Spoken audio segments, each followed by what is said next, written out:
So the first step is cutting the potatoes. The most important thing here is to make sure you get enough edges. These are the bits that are going to become really crispy. So once the potatoes have been cut, you need to wash the starch off. Leave them under running water for a couple of minutes. Now over here, I've got some potatoes that have been simmering for 20 minutes. I've infused the water with the skins from the potatoes, something normally that you throw away when you're making roast potatoes, but the skins have so much flavour. I want that flavour to go back into the potatoes. Now, what we're looking for here is the edges of the potatoes have started to break up, just like this.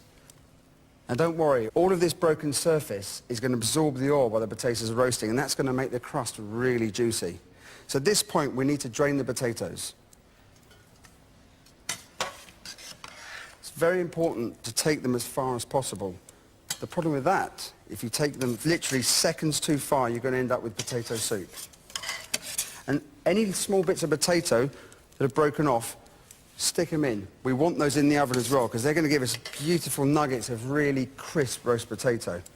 Now, if you think that you could rough up the edges a little bit more, a little bit brave, just take the colander and give it a light shake, no more than that. So once you've done that, just leave them in the colander for about 10 minutes. We need to leave them to cool down a little. As they cool down, the steam's going to be evaporating and the potatoes are going to be drying out. For the next step, I'm adding these potatoes to a tray of heated olive oil. It's really important to make sure that all of the potatoes are totally covered in the hot oil. That way we're going to ensure a really good crust. Now they need to go into the oven. This chicken's been in for about 4.5 hours, so it should be ready.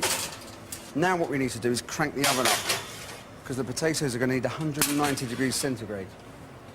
They're going to take about an hour. I've got some rosemary and garlic to add to them, but I don't want to stick it in until about 10 minutes before the end. Otherwise, we're going to destroy all the fresh rosemary flavour.